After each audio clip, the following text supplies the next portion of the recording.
Você está ouvindo os Viewpoints do Place Cloud. Pesquisadores contam histórias de lugares em diferentes partes do mundo. Para obter a experiência multimídia completa e apoiar os criadores, visite placecloud.io. O Rio de Janeiro abriga vários clubes de futebol, mas o mais bem-sucedido e o mais popular do país, com cerca de 22% da população brasileira como torcedora, é o Flamengo.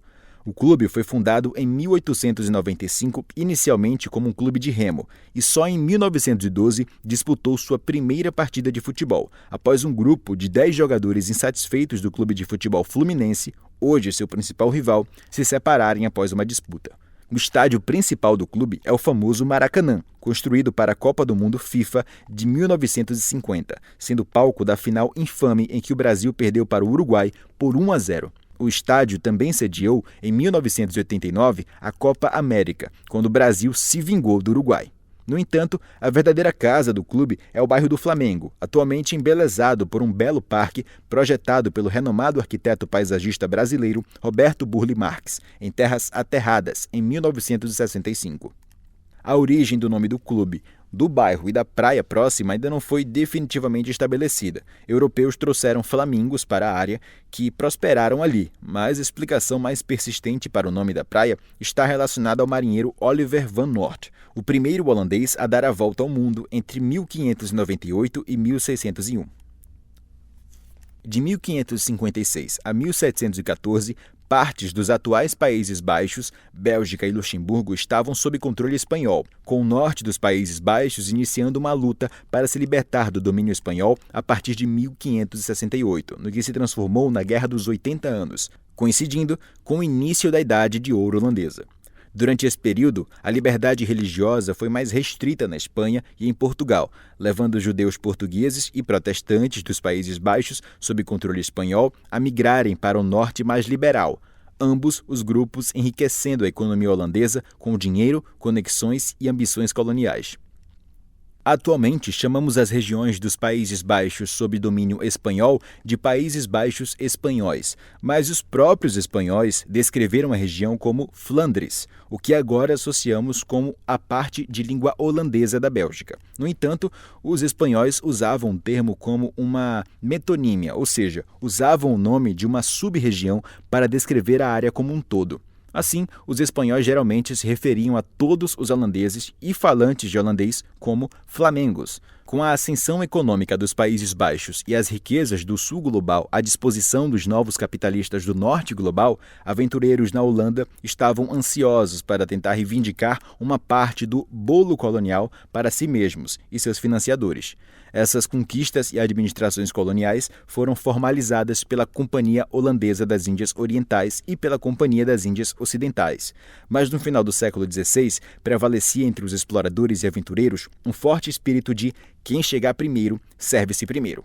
Assim, em setembro de 1598, Oliver van Noort, que administrava uma taverna em Roterdã, convenceu seus clientes e alguns apoiadores institucionais a financiarem uma jornada relativamente despreparada ao redor do mundo, passando pela África, América do Sul, Índias Orientais e, finalmente, o Cabo da Boa Esperança.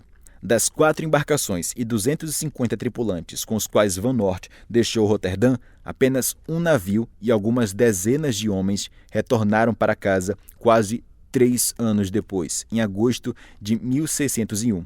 Mas isso fez Olivier van Noort o primeiro holandês a dar a volta ao mundo, com alguns historiadores até alegando que ele visitou a Antártica, embora isso seja conjectura.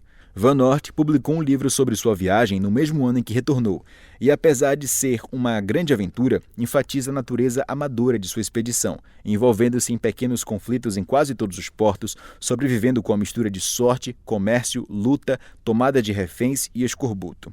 Em março de 1599, ele chegou à costa do Rio de Janeiro, então sob controle português, ou, tecnicamente, espanhol, como consequência da anexação de Portugal pela Espanha durante o período conhecido como União Ibérica. Anteriormente, na costa africana, Van Noort teve um desentendimento com os portugueses, na Ilha do Príncipe, e por isso estava cauteloso para não se envolver em outro conflito. E ele estava certo, pois acabou se envolvendo em uma troca de formalidades um tanto cômica. Van Noort e seus homens foram recebidos por um emissário do governador chamado Pierre Tac. que, segundo Van Noort, falava bom Flamengo, explicando a Pierre que ele e seus homens também eram flamengos. Holandês nascido em Utrecht, ele não era exatamente um flamengo, mas para um representante de língua holandesa de Portugal e Espanha, para quem os Países Baixos eram chamados de Flandres, fazia sentido Van Noort se chamar e a seus homens de flamengos. Isso poderia ter funcionado como uma tentativa de evitar um possível conflito, já que a parte belga dos Países Baixos, incluindo a verdadeira Flandres, ainda estava sob controle espanhol, o que significa que eles poderiam fingir que aquele holandês e o espanhol não estavam, tecnicamente, em guerra um com o outro. No entanto, o encontro não foi exatamente um sucesso. Após as saudações iniciais, o governador retornou com 50 a 60 laranjas para a tripulação de Van Noort, o que ele pode ter interpretado como uma espécie de afronta. No dia seguinte, após a reunião prometida para se concretizar, Van Noort foi à terra, onde caiu em uma emboscada.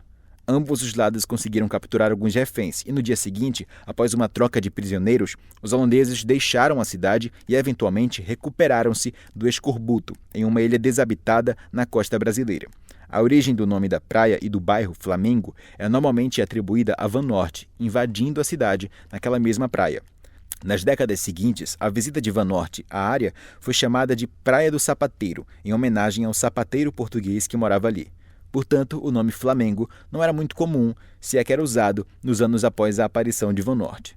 No entanto, é possível que sua passagem pelo local tenha rendido algumas conversas. Além disso, durante a ocupação holandesa no norte do Brasil, alguns prisioneiros holandeses, ainda chamados de flamengos pelos cariocas, foram mantidos na mesma área, reforçando a conexão holandesa, ou melhor, flamenga, com a praia, e talvez selando o destino do nome desse trecho de terra.